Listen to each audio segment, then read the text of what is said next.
Et si aujourd'hui, pour changer, au lieu de peindre, on construisait une table de jeu? Ça vous dirait? Eh ben alors, en avant!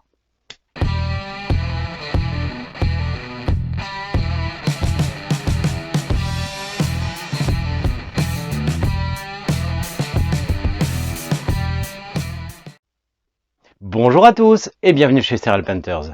Alors aujourd'hui, c'est une émission un peu particulière parce que au moment où je tourne, on est enfin revenu de l'évacuation des incendies qui étaient en Gironde. Ça fait vraiment du bien. Alors aujourd'hui, une vidéo un peu spéciale. Avant l'évacuation, on a filmé la construction d'une table de jeu qu'on s'est fait pour nous.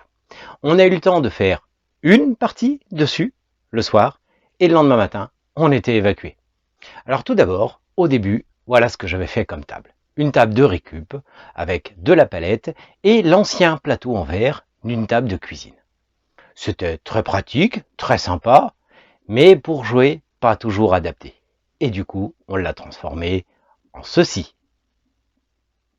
Et encore, vous n'avez pas vu le meilleur, parce que ça, c'est que l'emballage.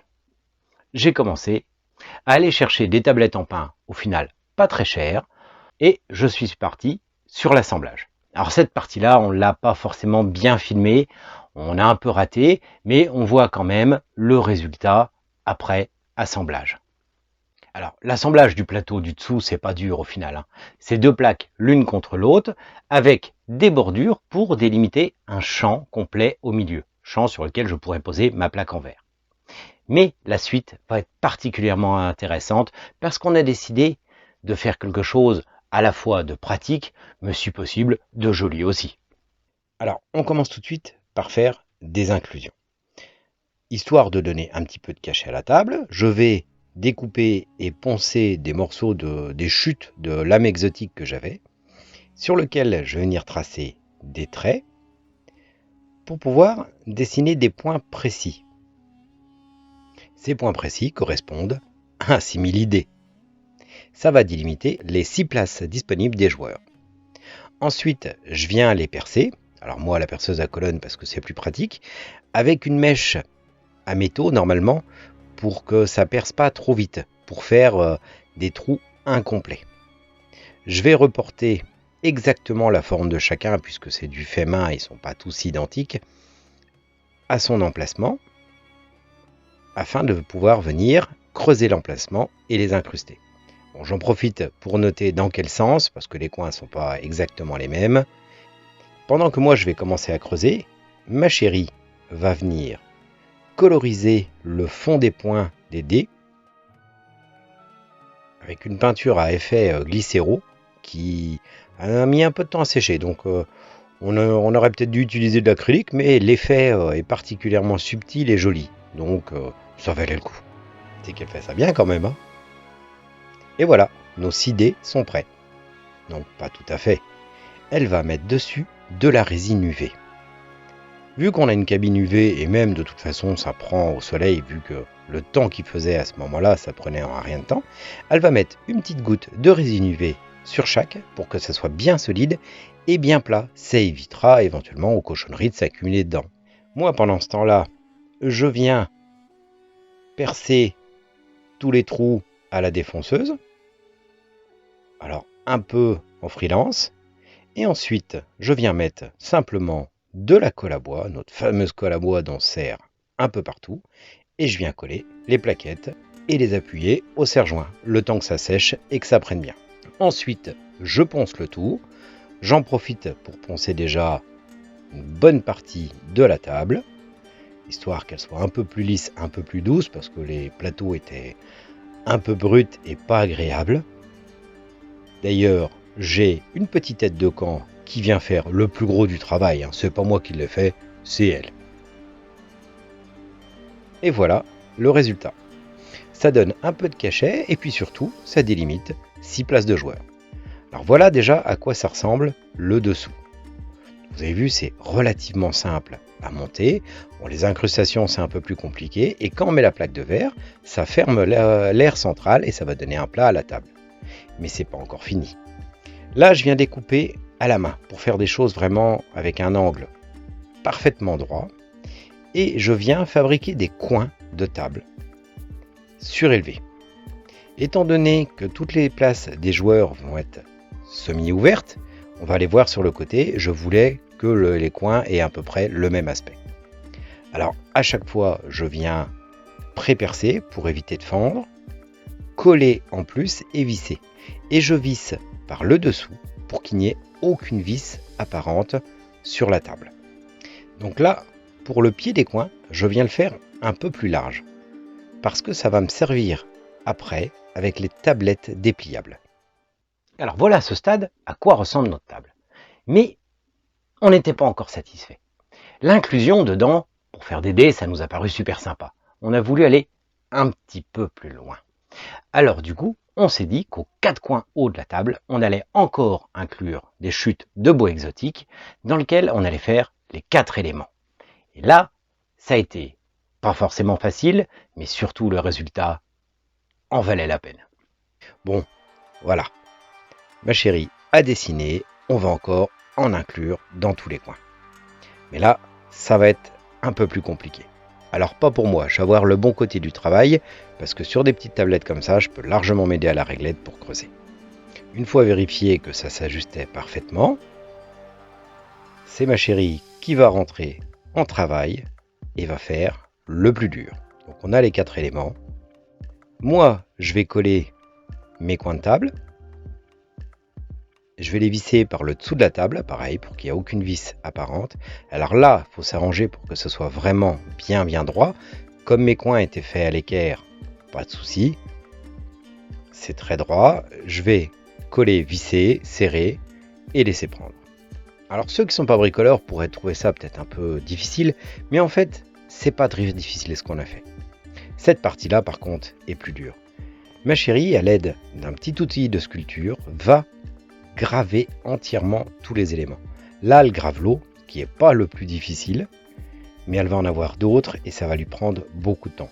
Parce que mine de rien, le bois exotique étant très dur, c'est pas évident à creuser, même avec une pointe bien costaud.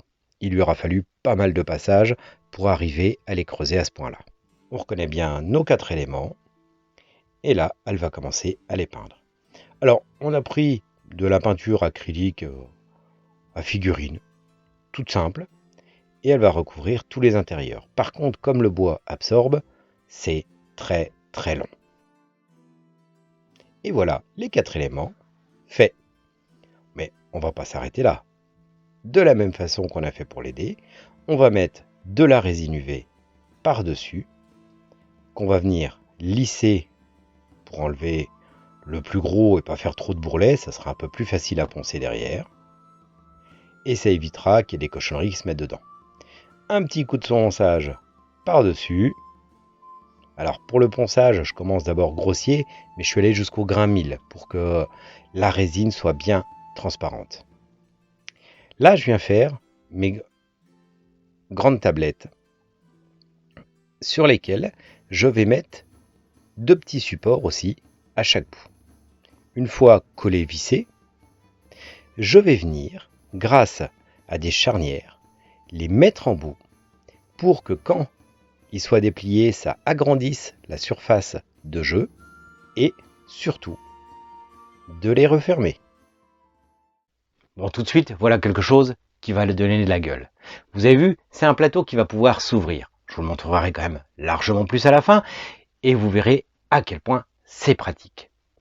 En attendant, le plateau, c'est bien, mais on va quand même pas manger par terre ni jouer par terre, donc il fallait refaire le pied de la table. Et c'est vrai que le pied coffre qu'on avait pour ranger tout ce qui est appareil ménager comme l'appareil à raclette et tout, c'était super pratique. Donc, on a décidé de conserver ce pied en le modifiant largement et en lui donnant déjà un plus bel aspect et une porte. Et du coup, vous allez voir au passage pourquoi ça a si bien brûlé chez nous quand vous allez voir le gazon à côté de nous quand on tourne la fabrication du pied, vous allez comprendre à quel point c'était sec. Maintenant le pied. Alors comme je vous le disais, regardez le sol autour. Et si vous avez l'impression que la vidéo est un peu orange, c'est juste que le nuage de fumée qu'on avait à ce moment-là, la veille de l'évacuation, avait tendance à transformer la couleur qu'on voyait à l'extérieur en orange. Et encore, le téléphone a compensé. Je viens coller des lames de l'ancienne table, en fait de l'ancien pied, qui sont juste des chutes de palette, que je ne vais pas visser. Je vais juste visser les pieds. Parce que j'ai fait des pieds un peu plus larges, parce qu'avec 2 zigotos qui grimpent sur la table, il vaut mieux éviter qu'elle bascule. Et là, pour solidifier, j'ai dû mettre des vis.